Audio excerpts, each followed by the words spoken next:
Several years ago, I arrived at the airport and saw something I'd never seen before. An agent was leading a dog back and forth across the security line. Then I started hearing instructions that I was not used to hearing in an airport. Keep your shoes on. Keep your computers in your bags. I was a little confused. Then the agent said this: "When the dog is here, everything changes." This statement sums up perfectly what can and should be true of the church when it comes to foster care. When the church is rallying around families, loving on social workers, and caring for children, it is what it was always meant to be, the light of the world. When the church is here, everything changes.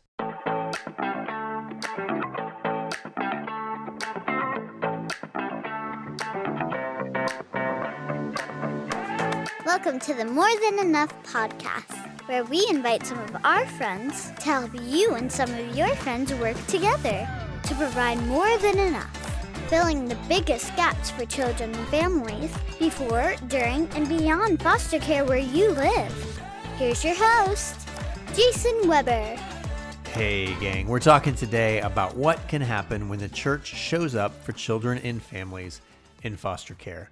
Now, we're going to start by talking to my friend Jason Johnson about how churches can effectively engage in foster care in the first place. Then we're going to hear an incredible example of what happened across an entire state when 25 churches joined together to do just that. And finally, we're going to end our time talking about how one family's entire world was turned upside down and what the church and their community did to step into that situation and change everything. But before we get to our guests, I wanted to talk for just a second about this whole airport dog business. You know, it is so amazing to me what these bomb-sniffing dogs are capable of. Their ability to literally sniff out danger has had a huge impact on airline travel. One interesting thing, this is just a side note, that I learned when I was looking into this is that according to a 2018 Washington Examiner article, that of approximately 1,200 dogs employed by the TSA at the time, 80% of them, 80% have floppy ears rather than pointy ears. Now, apparently, floppy-eared dogs are less intimidating to passengers than pointy-eared dogs. That checks out for me. I get that. That makes total sense. But I got to thinking about these dogs that can do amazing things, and I just wanted to check in with some real experts about talented dogs. So here's what a few of them had to say. Hey, Olivia, can you tell me about your dog and what he's good at? I have a black Pomeranian. His name is Toby, and he loves to play fetch, and he knows how to give high fives and sit and shake. Hi, Joya.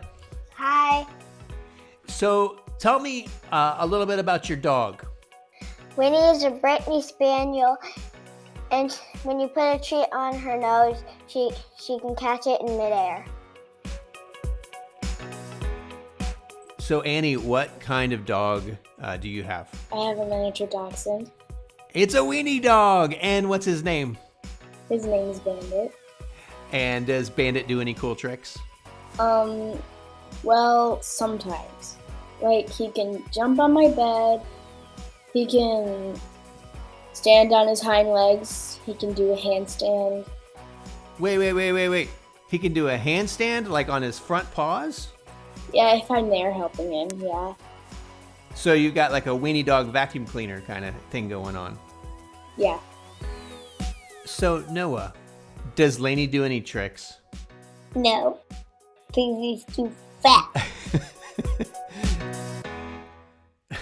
So clearly many dogs, but according to Noah, apparently not all of them, are capable of some unique and powerful things. And if put in the right situations, like at the airport, for example, they can change everything. Well, the same is true for the church, and that's what we're talking about today. It is capable of doing some unique and powerful things. And if put in the right situation, like caring for vulnerable children and families in foster care, can change everything.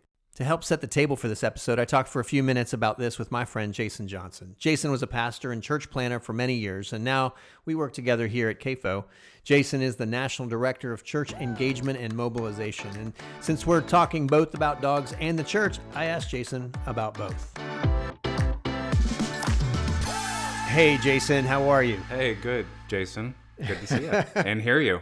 You too. Thanks for jumping on here today. As you know, we're talking today about the church and how when the church gets engaged in foster care, how it really can change and transform things. But in addition to talking about the church, we're also talking about talented dogs. And I just want to say, I think it's fascinating what your dog Ranger has the ability to do. So can you describe the special talent that Ranger has? I can. So he's actually engaged in that special talent as we speak.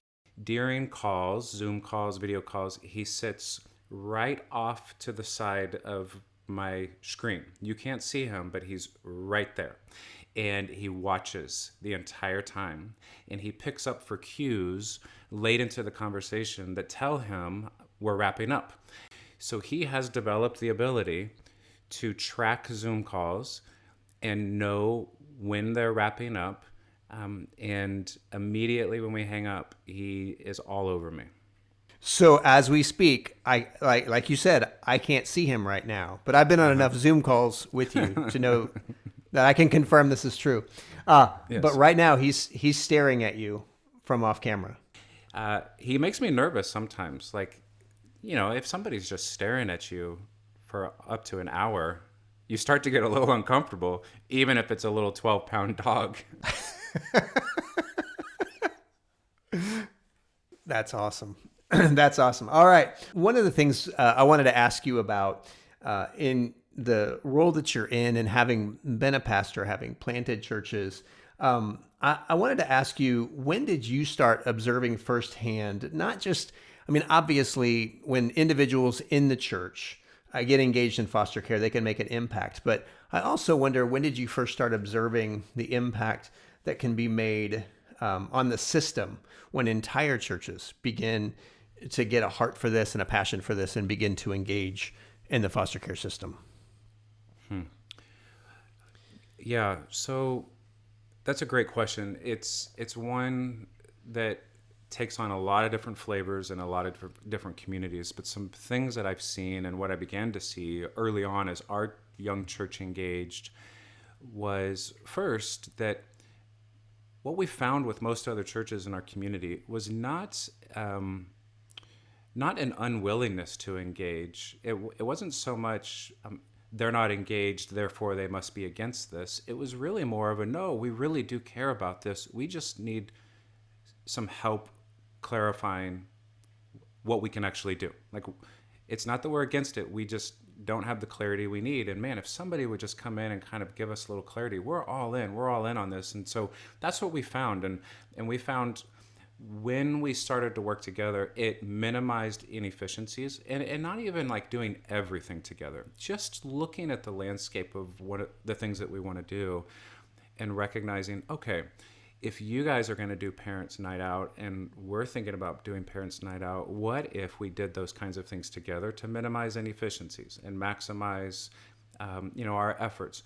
Maybe we all don't need our own support groups, or we all don't need our own foster closets or pantries or those kinds of tangible resource places. And when collectively I found that when we started to see some of this happen in Houston, and now I get to travel around the country and see it happening in so many different places, it alleviates a burden on the system as a whole that inefficiencies tend to place on it. And when we say the system, you've really helped me even think of, always think on a human level. One of the things you've often said is that organizations don't collaborate together, people collaborate together, and people represent those organizations. And so I want to be clear, when we talk about the system, really what we're talking about is people that work within that system. When you talk about that leads to this other question in my mind. There is such a thing as churches engaging in the foster care system in a way that's maybe not as helpful, maybe even hurtful at times. And I think it's important for us to touch on that just for a minute, because when the church is here, everything changes in foster care. There are some things we don't mean by that. When we say that, there's certainly ways in which we can charge in and be unhelpful. Are there some unhelpful or even harmful ways that a church might view its role in foster care that you've seen? Yeah, that's a great question. I'll be real careful here because I want to be helpful and not hurtful, but we'll also be honest. And you said it, that idea of charging in, kind of, hey, everybody, we're here, you're welcome, kind of thing, and we've got our cape on, and it's dramatic, and it's almost superhero-ish kind of thing. Obviously, that's not helpful. I often say it this way: we don't strut into this. No one struts their way into this story. The kids that we're serving, the families that we're serving, social workers, you name all the different parties involved in the ecosystem of child and family welfare. No one is strutting their way in. We're all crawling and limping our way in to a situation that all of us could collectively agree on the fact that we don't want this to be happening. Like this, we wish we lived in a world in which this wasn't even necessary. But here we are. And so there's no room to strut into a place like that. We all crawl, we all limp in. And so what does that mean for the church? I think in part it means that we wrap ourselves in a posture of listening and learning. And as we increasingly move closer, we increase our capacity to listen and to learn, and then to respond accordingly. We are entering into social context, cultural context, history of social workers and child welfare professionals who've been doing this for a long time, and they're in the trenches on the ground with these families. And we have a lot to learn from them, and we have a lot to listen to. And I would just want us as a church to be very careful to not do things for kids and families so that in the end we feel good about the things that we've done for kids and families, if that makes sense. Yeah. That we would do things for kids and families and our community because we've taken the time to listen and to learn about what's needed most. And I'll say it this way, and then you can say, hey, that's too far. And I'll say, you're right, I'm sorry. But I just want us to be very careful that we're not using children and families in vulnerable situations as service projects. Yeah. And so how do we ensure we're not doing that? We crawl in, we limp in, we listen, we learn, and we open ourselves up to be willing to work with a number of other participants in this ecosystem around these kids and families that we need. So it's often said within the church context that the church is the answer to this problem. We are the solution. And I want us to be very careful about using that kind of language in a public-facing way when we're interacting with child welfare professionals and therapists and teachers and all these and judges and lawyers and all these different people involved in this child's life. I want us to be very careful. I think that we can turn inwardly to the people in our churches and say, church, we're part of the answer here. And we have a unique calling and a unique set of gifts and skills and abilities that we can bring to that table. But we do so humbly, and we do so listening and learning so that we can find ways to serve children and families in our community most effectively. As you mentioned, you get a chance to interact with a lot of churches and a lot of leaders who are helping their churches to engage in this space. Just give us a little bit of a picture of what the ideal looks like. Like, what have you actually seen in terms of the kind of transformation that church engagement can bring in a community, meaningful kinds of results for children and families. I will say it is very, very encouraging to see all around the country churches engaging in this and engaging in this together. And if you were simply to read the news about how the church is going, boy, it looks bad, right? But I find I just get to interact with so many dynamic, humble, eager, strong churches and church leaders all around the country. And I just believe the church is strong and healthy. And one of the ways we're seeing that is in the ways that they're engaging in their local community to serve children and families together. So what's the ideal? What does that look like? I think it begins with an understanding of the whole of the situation that we are engaging in. And what do I mean by that?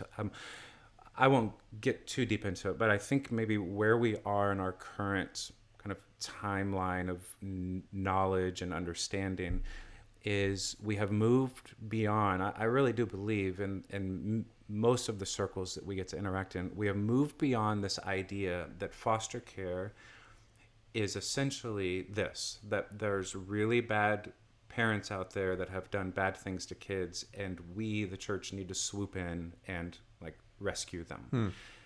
I think that mentality existed for a set of years as we were learning and getting into this. And I don't think we're there anymore in the spaces that you and I tend to spend most of our time. I just don't. Yeah. I don't think we're there. I think where we are now, and what's encouraging to see, and what we want to see more of with churches and local communities, is an understanding of the whole. That really, this isn't about bad people doing bad things. There are those occasions, and they make the news, and they tend to kind of perpetuate a certain stigma. But the reality that we're seeing most often is that we have a broad continuum of people that all they've ever known is kind of systemic brokenness, poverty, addiction, and there's these generational cycles that repeat themselves. And we often liken it to like a river. And at the beginning of the river, the question is, how are people getting in the water in the first place? In the middle of the river, we find, okay, there's people in the water, and now we encounter things like foster care. You know, like they've made it so far downstream that families have been fractured, and someone needs to jump in and help bring healing. And then the further downstream you go, we find things like, man, the further downstream that children and youth and foster care make it and end up aging out, we see ties to things like homelessness and incarceration and trafficking and these kinds of things. And then you loop back upstream again and you say, okay, all these things are happening midstream and downstream, but how are these people getting in the water in the first place? And is there anything that we can do to stop that? And so I think that's where we are in our understanding in the church world today. I think there's a broader understanding of this larger continuum, and we see where foster care fits, but now we see more clearly what caused it.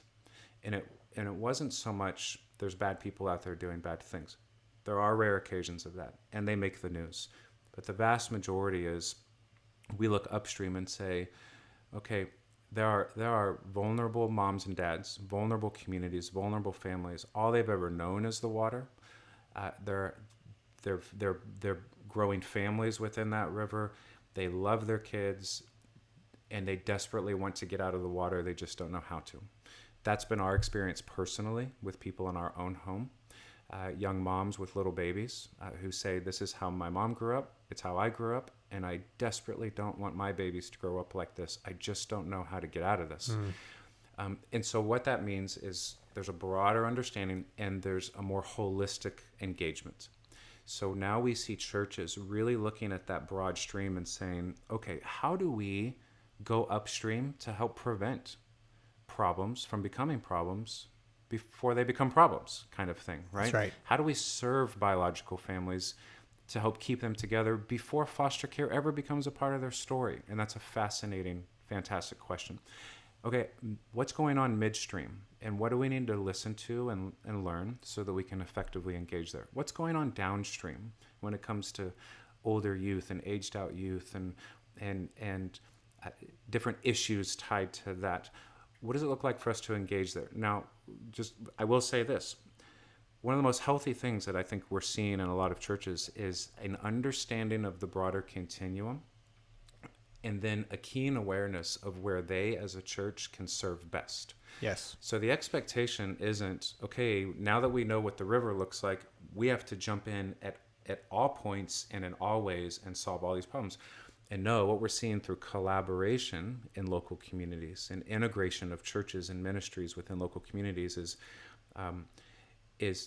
I'll just make something up. Maybe it's First Baptist Church, Dayton, Ohio. If you're listening from Dayton, Ohio, you're part of First Baptist, praise God.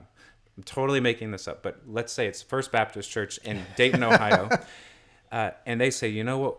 We have historically been really good at working with biological families in our community. We are partnered with programs that do mentorship and just helping families stay together. And that seems to be the place that we can serve best. And then maybe further downstream, you've got a young church that really the message for them is we want to raise up more foster families in our church. We want to engage midstream. And then you've got another church downstream and organizations and entities in the community working at all different points of this continuum. We go, okay, what does it look like for us to be the body of Christ as a church and as a community? Maybe our church, First Baptist Dayton, Ohio, is an arm, and we can be the best arm that we can possibly be. And then we can partner with legs and heads and fingers in our community to really engage this broader continuum more efficiently and more effectively.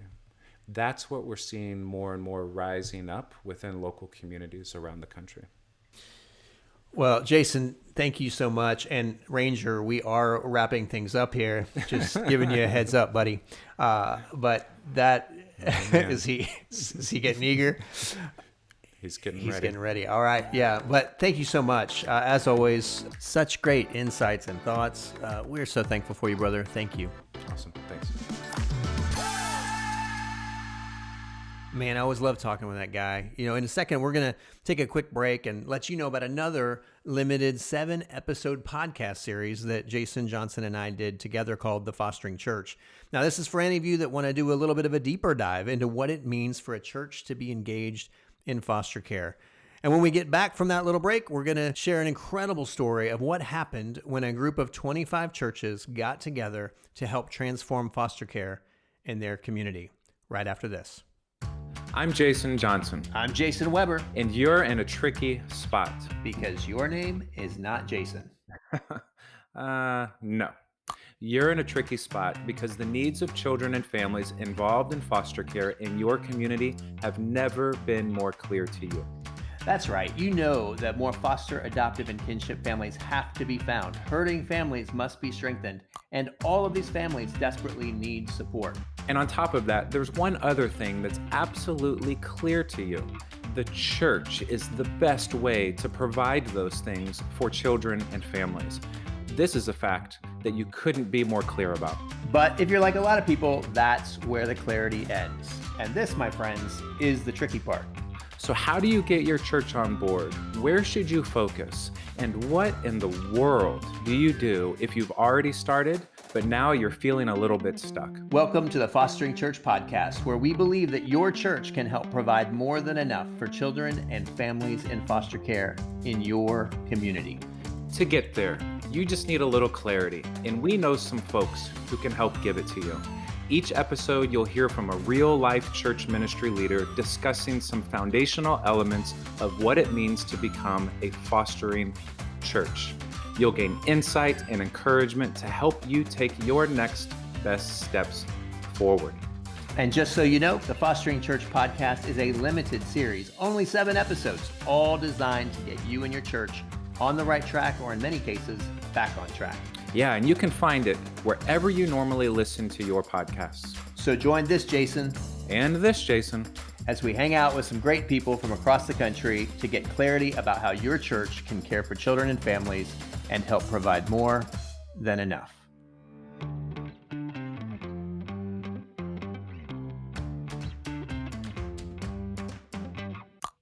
Welcome back. So we are talking today about how big a difference the church can make when it gets engaged in foster care. And here's a great example. One night back in 2007, some people from local churches there in Little Rock got together to pray. They had a passion for kids and families, and they wanted to pray for the kids. They wanted to pray for the workers. They wanted to pray for the families. And so they just spent a night praying. They prayed that their own churches would be willing to respond to the need that they were seeing. And they prayed that something big would happen in foster care.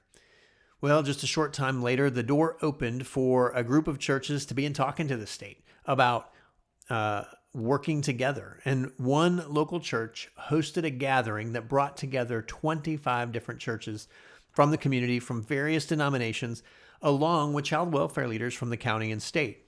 Now, going into a meeting like this, you can imagine some of the folks from the state, they were maybe a little bit leery. They've gone to community meetings like this before, right? Like, they're used to showing up at meetings like this and getting told how bad of a job they're doing, how much they're falling short, how much they're letting kids and families fall through the cracks. But when they showed up for this conversation on that morning, they experienced something entirely different. So one of the pastors from one of the larger churches in town, Fellowship Bible Church, Pastor Ray Williams, he stood up before this room full of people, and he did something that no one from the state certainly expected. He started out by apologizing. He apologized on behalf of the churches in the room for not being there when they should have been. He asked for forgiveness, and he pledged that the churches in the community were now ready and willing to serve the county and state in order to help as many kids and families as possible. Well, there were tears as state workers left that day. One of the workers left that day and was heard saying that it was the best meeting they'd ever been a part of. Well, that meeting eventually resulted in the formation of the CALL, which stands for Children of Arkansas Love for a Lifetime, and it's been going strong for the last 15 years. I recently had a conversation with two women who worked with the CALL for many years and have had a front row seat to all that God has done. Lauri Currier was the executive director for 11 years, and Ann Book led the Northwest region of the CALL for almost 12 years. I asked Lauri to quickly run down the numbers that tell the story of what can happen when churches band together and rally around children and families. Here's part of that conversation.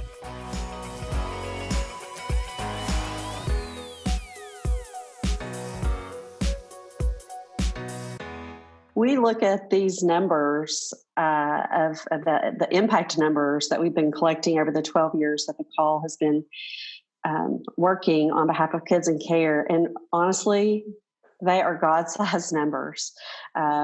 We never anticipated when we began this process that we would have impacted so many lives. So over the last 12 years, more than 18,000 children and youth have spent time in the families, the foster families, adoptive families that the CALL has helped to recruit and train and support. And there have been 1,580 children who have been adopted into their forever families, those families recruited by the CALL. We've opened 2,400 families across our state. Currently, the CALL is active in 52 of the 75 counties in Arkansas, and the currently serving foster homes. Of the total, 67% of those families were recruited through our organization. I'm going to stop you there because that number to me is crazy. If you're listening, I want to just point out you've got an organization that is working with a network of churches. How many churches would you say you're working with around the state? Probably just less than 1,000 churches across our state. So you're working with almost 1,000 churches across the state, working together in communities, and that network of churches through the CALL has generated 67% of all licensed foster families in the state. That is correct. That's nuts.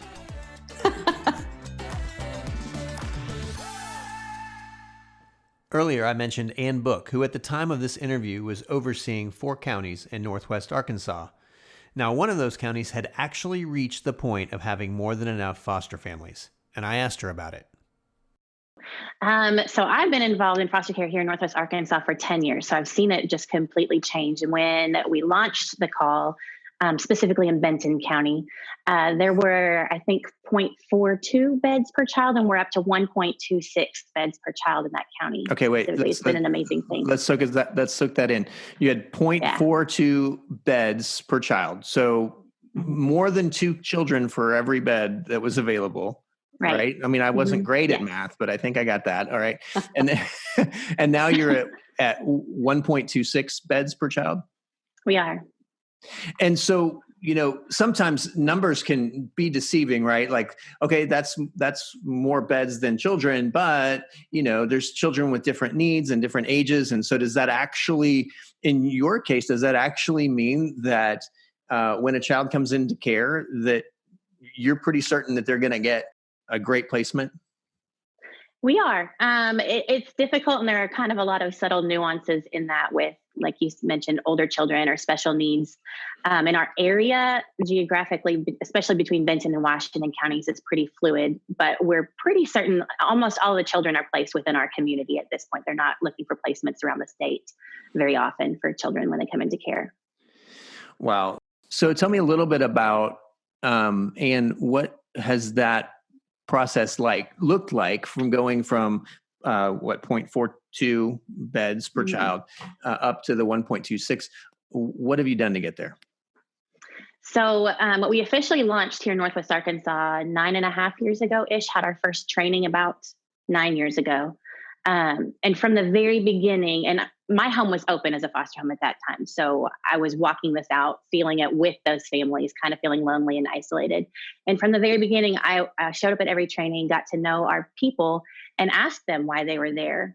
What made you show up? What did God lay on your heart? And almost always they knew somebody else who was a foster home. And so from the very beginning, we've been very intentional here locally to provide rich support for our foster homes. We do less like advertising and much more family support.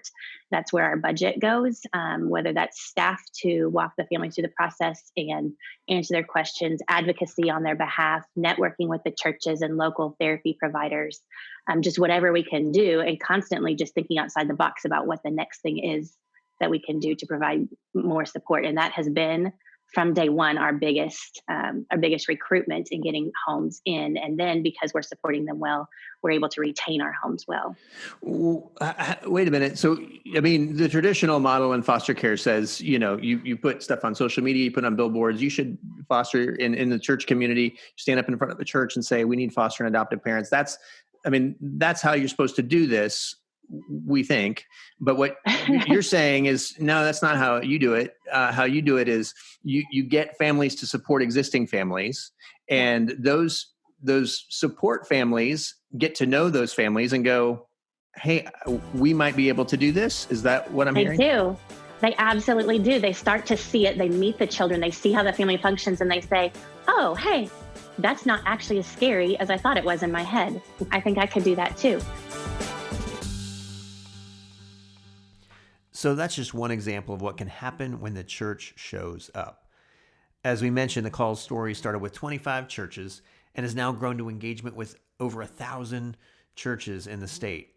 And that is awesome. But before we get done here, I want to show you what happens when one church shows up for one family and how that can change everything. After the break, you'll hear the story of one woman who, as a little girl, experienced the power of the church in her life at a time when her world seemed to be falling apart. We'll talk to Jessica after this. Hey gang, before we get back to things, I just want to take a minute to let you know that you can find the show notes for this episode by going to morethanenoughpodcast.org. That's where you can find out more about our guests and their work. We also have some resources there that can help you take your next steps to bring people in your community together to provide more than enough for children and families. And one last thing, at the top of the show notes, there are some buttons that allow you to leave a review in one of your favorite podcast places. I'm not going to lie, it makes us and our guests feel warm and fuzzy inside when you do that. It also helps us to know what we're doing right and how we can get better. So if you'd be willing to help us out by leaving a review, we'd be grateful. All right, let's get back to it. So we've been talking this episode about how things can change for children and families when the church shows up. I can't think of a better example of this than Jessica Stern. Jessica is the COO of Connect Our Kids, which is an amazing organization that is making a really significant difference for thousands of kids around the country. But Jessica has an amazing story, and I recently got the chance to talk to her about it.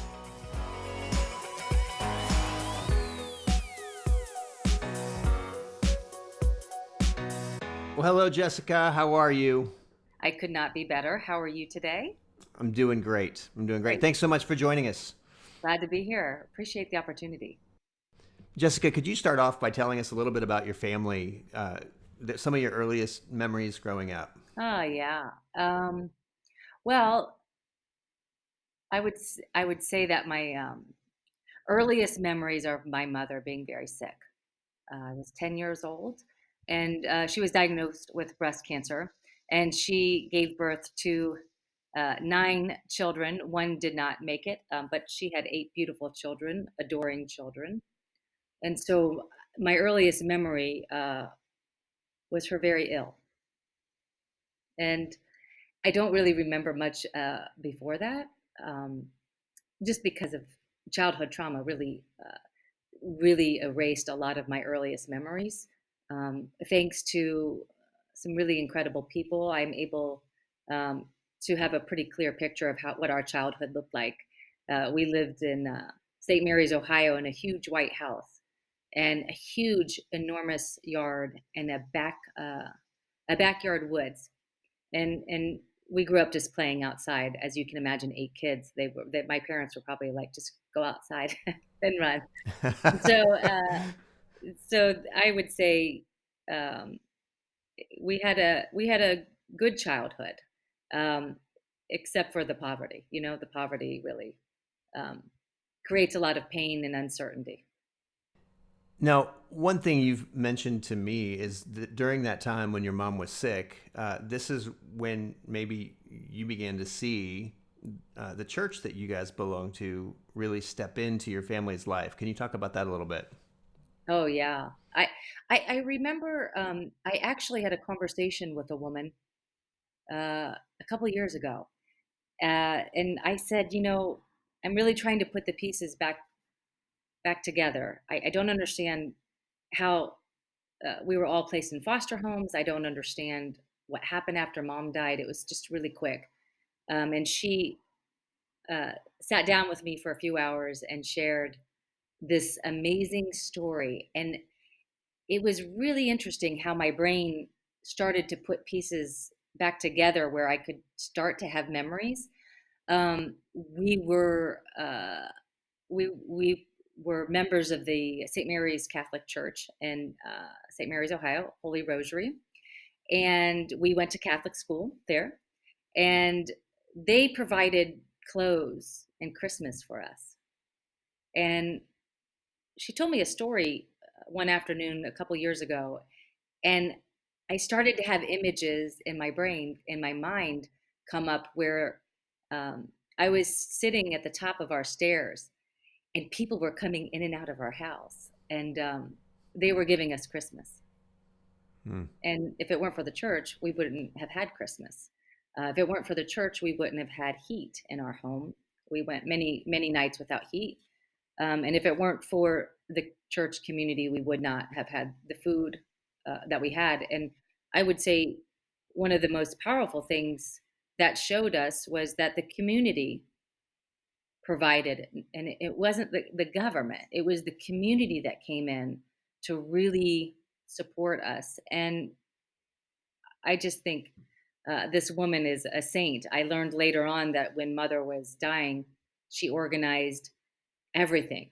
She organized other churches to come in. I mean, there's 8 kids in our family, right? Can you imagine the laundry? Holy smokes. Like, oh my God, the dishes.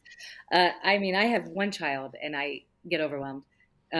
This one woman organized other churches to come in and change the sheets and launder the clothes and make sure that we had food, because mother was she was dying, and she was laying in a hospital bed in the living room, uh, wilting away from the breast cancer. She did not have health insurance. This woman organized the entire community just to help us. And I just think that is the most amazing thing, and I never would have learned that had I not just reached out and asked her what happened when I was 10?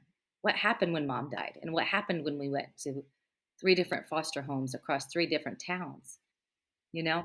I have 7 siblings, and everybody's very high functioning, and they're brilliant, brilliant minds and brilliant people doing great things in the world. And I am very certain that when you're a child and you see a community come in and do that kind of work, it permeates throughout your entire being. That's how you're supposed to function in the world, is to see a need and fill it. And we learned that from our community. When your mom passed away, talk a little bit about how your church and other churches in the community continued to come around you as a family. So the day my mother died, I remember sitting on the tree with this enormous cherry tree in the front yard. That tree grew with our family, actually. You would play on it, and it served as many things for my siblings. And so I remember sitting on the tree trunk and people coming in and out. And this woman uh, came up and said, "I'm here to see Rita." And I said, "Oh, she died." And the woman was visibly shook. And I don't remember who she was. But later on, I found out that through Sis telling me these stories, I later found out that she was one of the women that gave us money to buy groceries. And so it's it's really interesting how everything kind of unfolded, I would say. We had the funeral, and a week later, we were split up. And the church, the woman at the church, Sis Irons and others, knew Ed, my father, needed help. And my father was really desperate. He was trying so hard to keep us together, but he knew that was an enormous ask for anybody to take on 8 children. And so my mom's only sister took 4 babies, the 4 youngest, or 3 youngest at the time. And then the family in New Knoxville, Ohio, was a part of our church. It's one town over. They took a brother and a sister of mine, and then my foster parents took in 3, and um, and so they just decided that this was the best we could do to keep everybody close, and they did. They would schedule weekly visits after church. So we spent a year in foster care, and this community would make sure that we, felt like we were welcome, and that we were still a part of the community. And I think that's just very healing. I'm glad that we experienced that. I know most children do not experience foster care as I did, and I feel so fortunate. They continue to support us even 35 years later. Hmm. I am very close to all of the people that took in all of us, and I consider them family, and they are my memory. If I can't remember something, I can pick up the phone and say, what why didn't why didn't dad thrive? He had a college degree. He was really smart and he was loving. What happened there? And they're able to have conversations with me uh, that give clarity. And when you have clarity and when you have understanding, you are able to remove the own judgment that you have in your mind, and the, I would say, deep sense of abandonment, and have a better understanding of why things happen and how everybody around you is connected to you, and how all of these connections truly matter, because those people could have shut the door. They didn't judge my father, they reached out to help my father. And that is powerful. Yeah, that's one of the things that strikes me about your story, Jessica, is yes, when your mom passed away, there were families in your church willing to take you guys in, but so much of your story is about a whole lot of people Yeah. in your church and other churches in the community doing all kinds of other things. Oh yeah, absolutely. When I go home, I always call it home, even though there's no home there. When I go back to St. Mary's, the last time I was there, I walked into the coffee shop, and the lady looked at me and she said, "You're Ed and Rita's, aren't you?"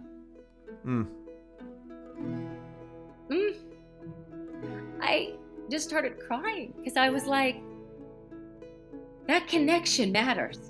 That right there, I can't express what that felt like because my parents are dead.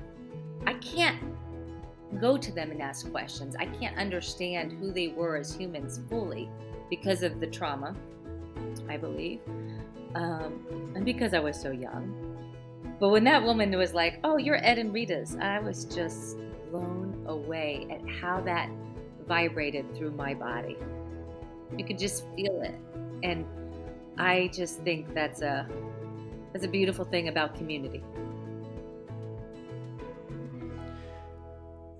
What Jessica just shared is such a beautiful example of what can happen when a community recognizes a need that's in front of them. They own that need for themselves and they come around and work together to address it in really powerful ways. And I just am so grateful to Jessica for being willing to share that.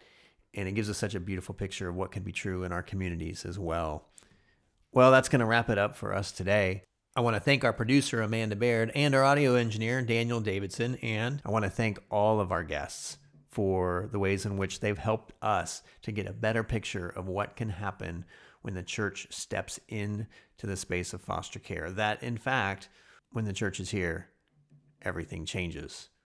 And just like in Jessica's story, she told about the woman who saw the need that was in front of her, and she rallied the community in order to work together to meet that need. I believe that God wants to use you in that exact same way. God has placed you in the community that you were in, I believe, to rally people together, to rally other churches together, to rally organizations together to address the most pressing needs for children and families before, during, and beyond foster care where you live.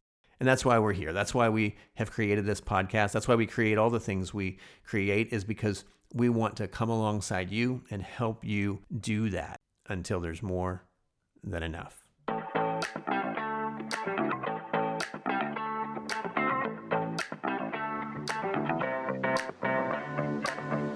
This has been the More Than Enough podcast. Join us next time as we introduce you to more of our friends who are passionate about helping you and your friends work together to provide more than enough for children and families before, during, and beyond foster care where you live. Explore show notes and learn more at morethanenoughpodcast.org.